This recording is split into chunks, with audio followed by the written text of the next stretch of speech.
I was watching the Japanese Champions League over the weekend and this deck came up on stream as one of the most exciting from the tournament. Can't believe it was winning, frankly. If you're a fan of RNG and the Pokemon TCG, try saying that 10 times fast, then Sandaconda is gonna be the deck for you. Stage 1, Fighting type Pokemon, 130 HP. Sandaconda has a 1 energy attack called Big Sand Cannon. Big Sand Cannon deals 60 damage for every energy that you discard off the top 6 cards of your deck. Just flip the top 6 cards off the top of your deck and for every energy you find, you deal 60 damage. That means that theoretically, if you discard a whole bunch of energies, 6 of them, you can deal 360, which will knock out any Pokemon in the game. Now, you can't see it over there, but this deck runs 25 basic fighting energy, so there's a very high likelihood that you'll be seeing some of them in your top 6 cards. Now, if you are missing those energies, maybe you don't necessarily get them all in there, we do have a backup attacker, and that is Hisuian Basculegion. This 110 HP Water Stage 1 Pokemon has an attack for free. Upstream Spirits deals 20 damage times the amount of energy that are in your discard pile, and then every energy that's in your discard pile gets shuffled back into your deck. That means that if we have all 25 of our energy, we can deal 500 damage with a single attack. As you can imagine, this deck is a little bit difficult to get going, but we've got some really cool supporters like Arizu in our deck, which will allow us to find some extra Pokemon, some evolution Pokemon, and get us cracking. Add on to that the really cool combination of Forest Sealstone and Lumineon to help get out of a bind if you need it. This deck is genuinely a lot of fun. For a deck that only costs 8,000 credits, this could be the answer to your question, what deck should I be playing on the Pokemon TCG Live Ladder? We're going to take it out there now. Hopefully we hit a good matchup. We'll see if we can't get a win with Sandaconda. So we begin. We've got a Sandacobra or Silicobra in the active and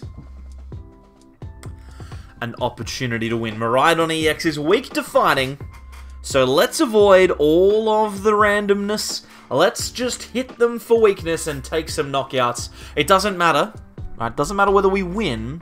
All that matters is whether we show the deck working. And to be brutally honest, with a hand like this, depending on what I get off of Pokegear, we could very easily see this deck being successful in this game.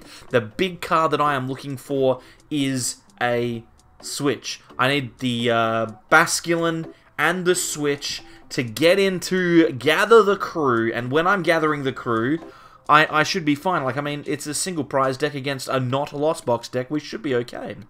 We will wait and see. There are no guarantees in this world, and it's one of those decks that could very easily just fall apart on us, but I'm sure it won't. I'm sure it'll be fine. I'm sure it's going to be fine. It's going to be fine. Also, you'll notice that if you watched the last video, I'm wearing a different jumper, so I have changed my jumper.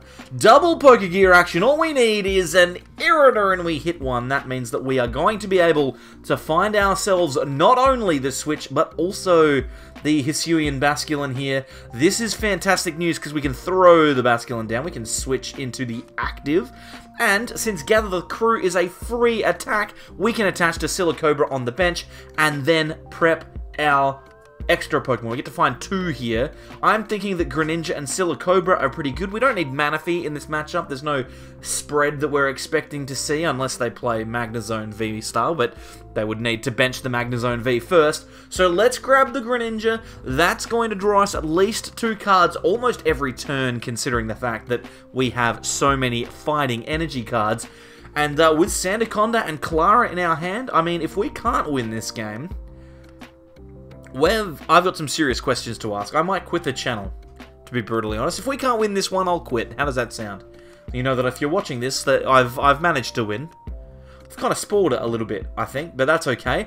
Now, what's going to happen here? This Raikou is going to use Lightning Rondo. They are going to take a prize, but we have the power to randomly take one-shots on anything in the game. Sandaconda doing 60 times potentially 6 is such a large number. 360 damage knocks out everything. So if we get lucky, even though we have weakness, we should still be able to win this one. And let's just wait and see whether or not... I think the real test is going to be whether or not we can take the knockouts even without using the weakness. Because if we can take these knockouts even without weakness, then that just goes to prove that a 2-prize matchup for Sandaconda is nothing to sneeze at. Looks like our opponent has set up a board of a lot of stuff and a Lightning Rondo, which is completely fair, completely reasonable. Let us take... Chair's rolled into the wrong spot. Yeah. Let's take a knockout. We're going to use Greninja. We will concealed cards. Look at that. Another energy, another Sandaconda. Thank you very much. And Pokegear doesn't find a support, but that's okay. That's fine. We can throw the Sandaconda into the active because we have that ready to Big Sand Cannon. And we've got a second Sandaconda as well, so let's throw that out there. Now we've got backup attackers. Big Sand Cannon could do 720 damage here. I think we'd need 4 energy, and only hitting 3 is a bit of a shame. We'd need 4 energy to knock that Raikou V out without weakness, but you know what? I'm happy to take the knockout now. We can get the KO. I think, to be brutally honest, you can probably afford to miss once with this deck. That would mean that if we do hit this knockout on the full, we get the knockout without weakness, then we're still looking pretty solid for a deck that you could reasonably play against anything. You could play it against anything. I've gone mad. He's gone mad. But the other thing that we want to do is we want to make sure that Hisuian Basculegion gets a run in here as well. We want to discard as many energy as we can in order to get that Basculegion in play. And next turn, I think we're going to be able to do that. Now that they've used Professor's Research, we know that we're going to be able to attack next turn. We know we're going to be able to draw cards with Greninja.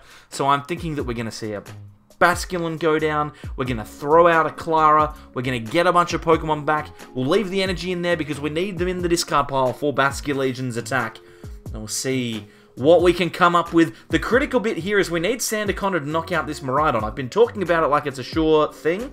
It is not. We've used quite a few energy, but we definitely haven't used enough. We haven't used so many that it's impossible to hit this knockout, but it's definitely going to be reliant a little bit on luck. I'm going to leave the Sandaconda in there for the moment, because what I really want to do here is I want to grab down as many basics as I can. We'll just set our board up, just in case we whiff this knockout, we need another attacker. We've drawn into 2 Basculegions and a Sandaconda, so that's pretty... it's pretty solid here. Then we can Big Sand Cannon again. Again, it's going to be 4 energy. If we can hit 4, we hit 5. That is huge. 300 damage, and then with weakness up to 600. So that would have knocked out pretty much anything in the game. Anything on our opponent's side of the field would have been knocked out that turn.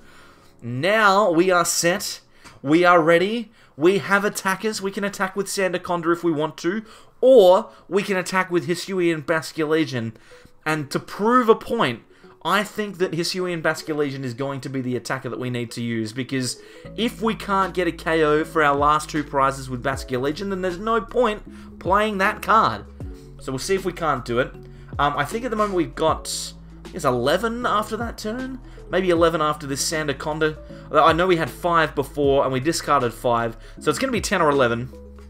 10 or 11 energy in the discard pile. Once this gets knocked out, we're going to be doing 220 damage with Hisuian Basculegion. We will wait and see, though, because you never quite know. That upstream spirit at 11 energy is beautiful. We can definitely achieve it. All we need to do is keep our hand the same, as long as we can't get manied, so it's going to be fine. I shouldn't have said anything. It's a judge. But at least judge we could draw into the Basculegion again, and we don't. But we have Ultra Ball, so it's fine. We've got the Ultra Ball.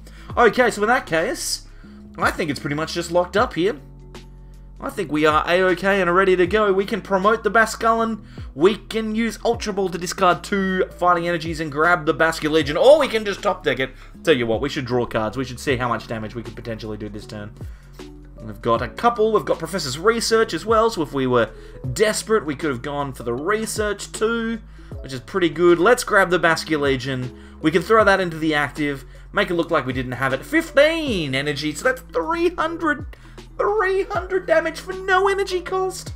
Upstream Spirits takes the KO, and again, would have knocked out pretty much everything on our opponent's side of the field. You can see this single prize attacker deck is actually genuinely good, and apart from 1 knockout, we took them clean, even without weakness, so there's nothing to hide. Very good deck, very, very strong. Thank you very much for watching, by the way. Appreciate you coming past as always, and if you've enjoyed the video, like, subscribe, leave a comment. I guess that's it then.